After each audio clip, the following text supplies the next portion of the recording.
What happens when Greg Gutfeld, Jessica Tarlov, Don Lemon, the Department of Justice, and ICE are all pulled into one breaking national drama?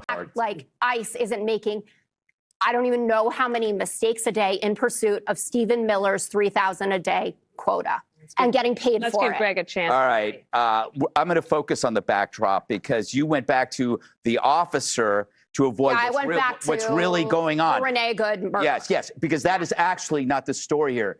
Centered in St. Paul, Minnesota, and suddenly everything that we thought we knew about protests, media, and sacred space gets turned upside down. Well, this is the question at the heart of today's story. You're about to see how a church service disrupted by anti-ICE protesters chanting justice for Renee Good became the flashpoint for one of the most explosive media reckonings of the year. So a protest inside of City's church triggered a DOJ investigation for potential civil rights violations, put Don Lemon on the defensive after he live streamed the chaos, then forced Greg Gutfeld to verbally confront Jessica Tarlov over how this was being covered and explained or dismissed on national television. But here's the big twist, guys. This isn't about another viral skirmish between commentators. This is about how American media narrates protest versus provocation, how federal authority responds when houses of worship and churches are stormed, and how millions now perceive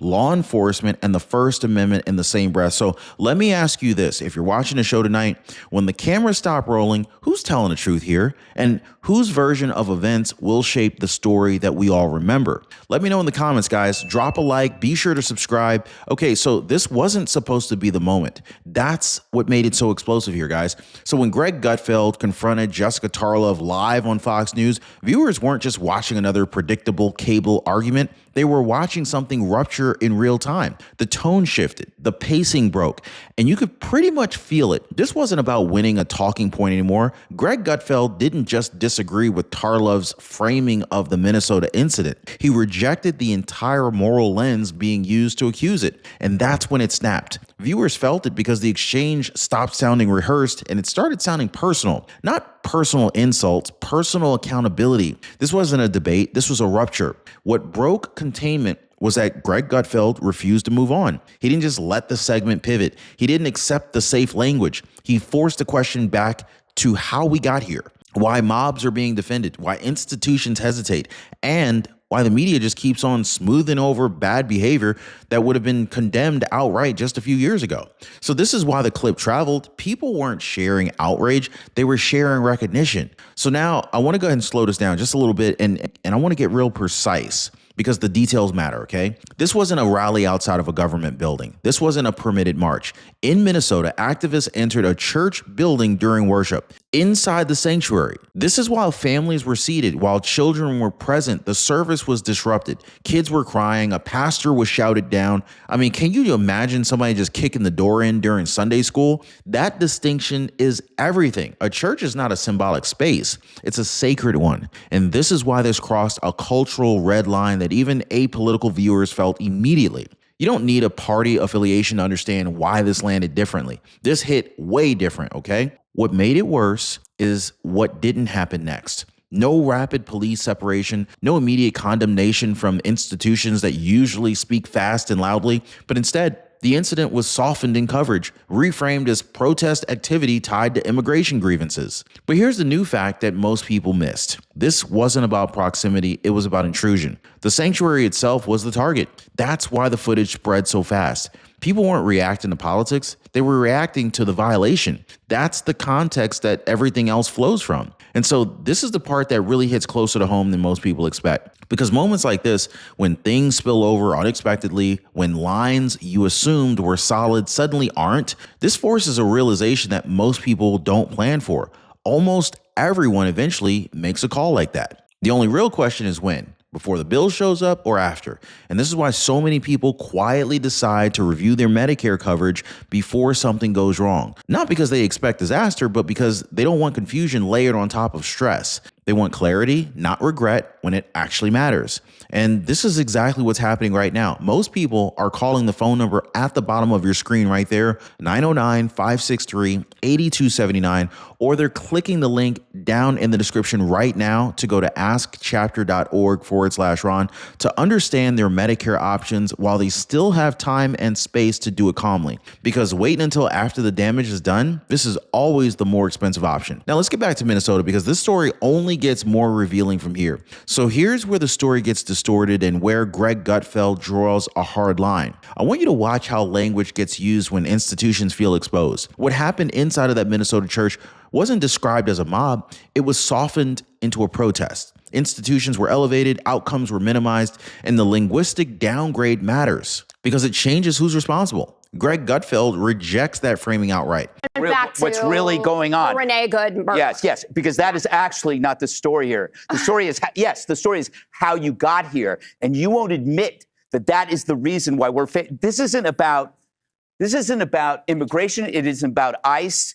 It isn't about Trump. It is about suicidal empathy that is driven by a rescue fantasy. You have all of these young middle-aged women going out there because they have some kind of emptiness in their lives that are going out there in this kind of rescue delusion, helping people they don't know, strangers who are guilty of crimes. How can you defend that? This is not protesters going to a church. That is a mob. The people that invented the phrase safe spaces are breaking it up, frightening kids, right? These are the people that call us fascists and they're hunting people. These are the people that claim to defend women and yet are defending men who abuse women. These are the people that call us homophobic and yet they want to out ICE guys for using, I don't know, gay sex apps. Let's be honest here. Fry's a pussy. He's scared of these people, or else he would stand up for it. Calling it love, there's no such thing as a mob with love. And imagine showing this tape to Don Lemon 10 years ago, 15 years ago, and saying, is this where you saw yourself, Lemon? Crashing a church service, scaring kids, attacking a pastor? Was this your hope and dream to do this? Radicalization is gradual. Black Lives Matter is now bad guys matter. And now you'll defend anything. You're defending rapists. These are the people you're defending. On what and I'm going to go back. No. You had your chance. You brought this up.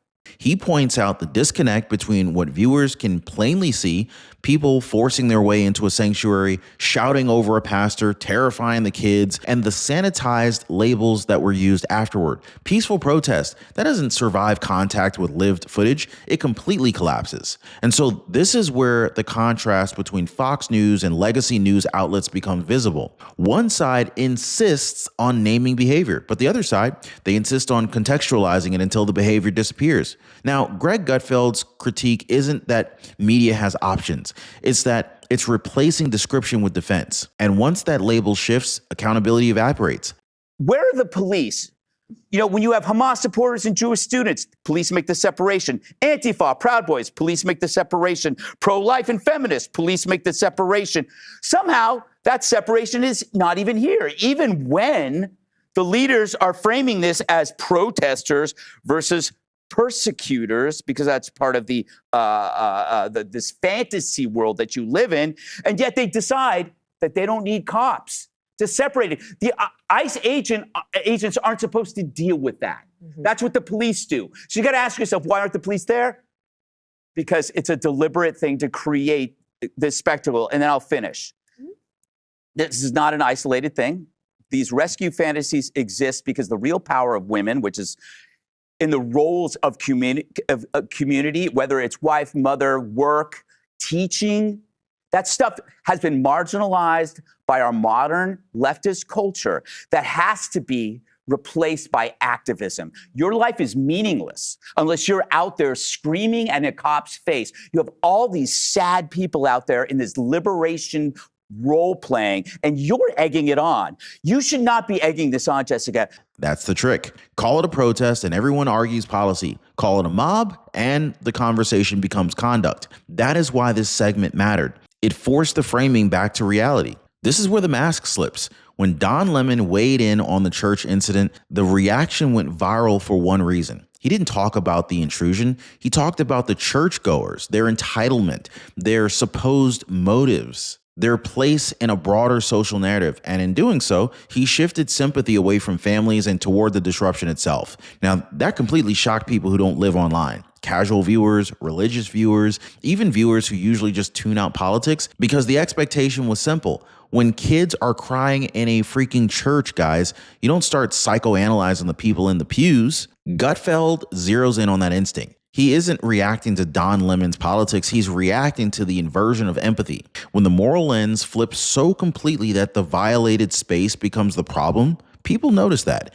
And this is why this clip traveled far beyond partisan circles. This is where the mask slips, Gutfeld suggests, because it reveals how far some commentators will go to protect a narrative, even when the human cost is obvious. Now, this is the emotional spine of the entire video, and it's also why the exchange with Jessica Tarlov felt different from the start. Greg Gutfeld, he didn't just press her on policy minutia. He pressed her on moral responsibility. This is why it landed. His argument wasn't about immigration numbers or enforcement mechanics. It was really about what kind of behavior gets defended, normalized, or excused by people with influence. We had this is a time for brave women.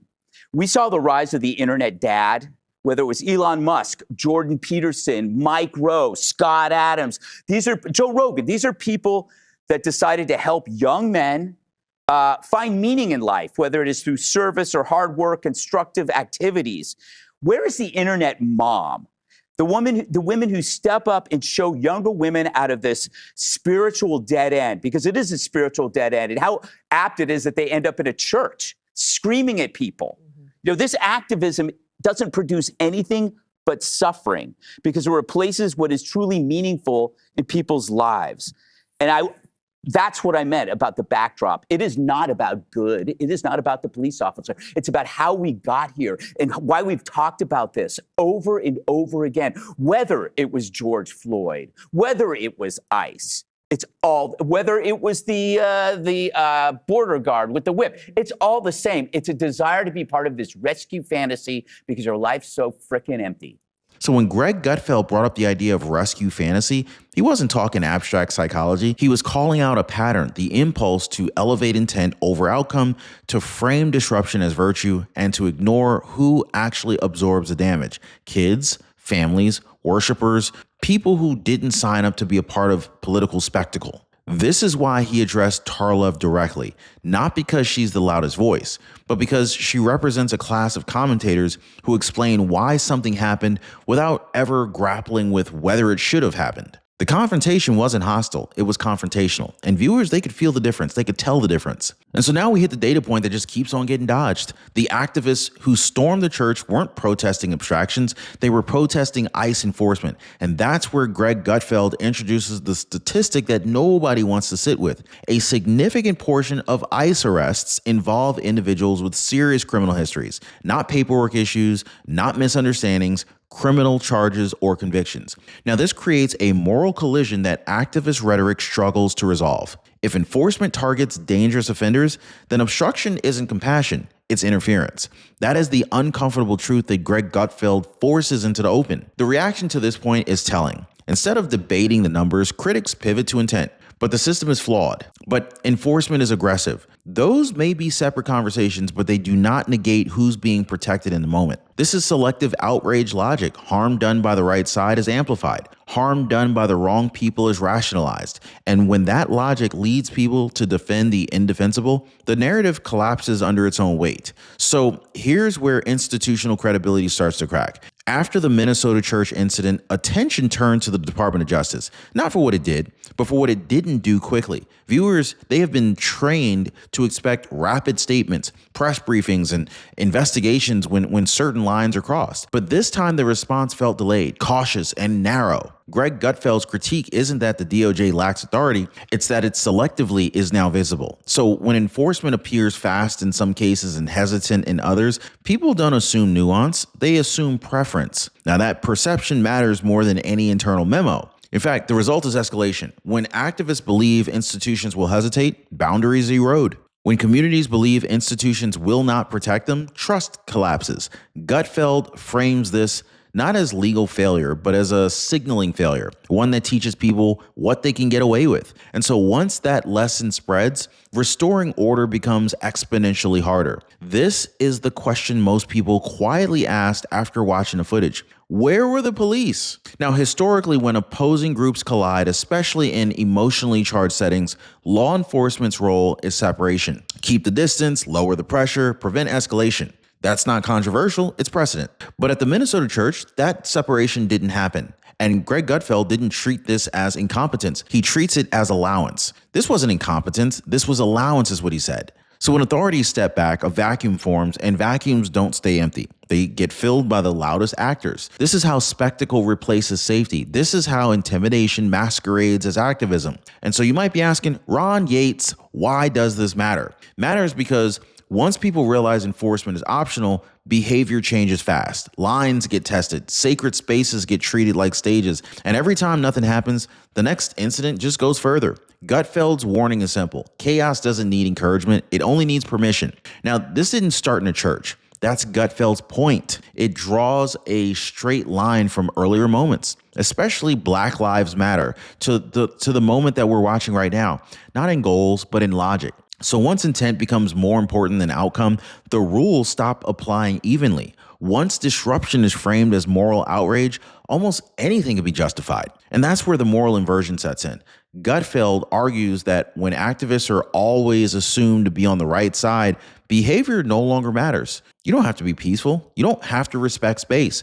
I mean, hell, you don't even have to protect children from fear. The label does the work for you. That's why he says you'll defend anything now. It's not hyperbole, it's an observation. The moment that a cause becomes immune from criticism, excess becomes inevitable. And when excess goes unchecked, it spreads. This is how a protest outside of a building becomes intimidation inside of a sanctuary. Not overnight, but predictably. So this is where the divide sharpens. Under President Donald J. Trump, law enforcement isn't treated as some abstract concept. It's treated as a boundary. Gutfeld frames this moment as a collision between two visions of America. One vision of America where, rules are enforced consistently, and another vision where enforcement depends on who's getting inconvenienced. So this is why immigration enforcement sits at the center of this whole story here. Not because it's new, but because it's now unapologetic. And that clarity forces a choice. Either law applies or spectacle does. Now, Greg Gutfeld's argument isn't nostalgic, it's diagnostic. When leadership is decisive, institutions now show their role. When leadership hesitates, narratives rush in and fill the gap. Activism, it becomes authority. Emotion replaces order. The contrast isn't subtle anymore. It's visible in the streets, churches, television studios. One side demands enforcement, the other side demands exemption. And this is why this moment feels bigger than a single protest. Feels like a referendum. So this is pretty much the moment where politics stopped being the driver and instinct took over. Footage of kids crying in a church, it doesn't need commentary. It bypasses ideology and it hits something older. Protection, boundary, reference. That's why the clip traveled so fast. Not because of who shared it, but because people recognized the violation immediately. You didn't need to know the whole backstory. You didn't need a chai run. A sanctuary is a place where people expect to be safe from the world's noise. When that expectation is broken loudly, publicly, it triggers a universal response. Even viewers who usually avoid political content pause, and that pause is the tell. Greg Gutfeld understood this instantly. He didn't need to over-explain it. He named it, and he moved on. The footage did the rest. And once it crossed into non-political feeds, the usual defenses didn't work. Labels couldn't soften it. Context couldn't excuse it. This is why commentators look stunned. The video wasn't arguing. It was accusing silently of crossing a line most people still believe exists. So here's the question that actually matters, and it's the one that Greg Gutfeld leaves hanging in the air. Who is leading and who is inflaming? Not who has the best explanation, not who can justify the behavior with the smoothest language, but who is willing to say plainly, this is not okay, even when it's inconvenient. Because leadership is not about narrating chaos after the fact. It's about drawing lines before they're crossed. And when institutions hesitate, others step in. Media figures, channels like this one, activists, personalities, none of whom are accountable to the people absorbing the consequences. Gutfeld's challenge isn't theoretical, it's practical. If churches aren't protected, if kids are not off limits, if enforcement depends on optics, then what's actually being led? The answer doesn't need to be shouted. It doesn't need a montage. It just needs to be considered. And this is exactly how this story ends, not with noise, but with clarity. If you made it this far on the video, be sure to drop a like and subscribe. We'll see you next time.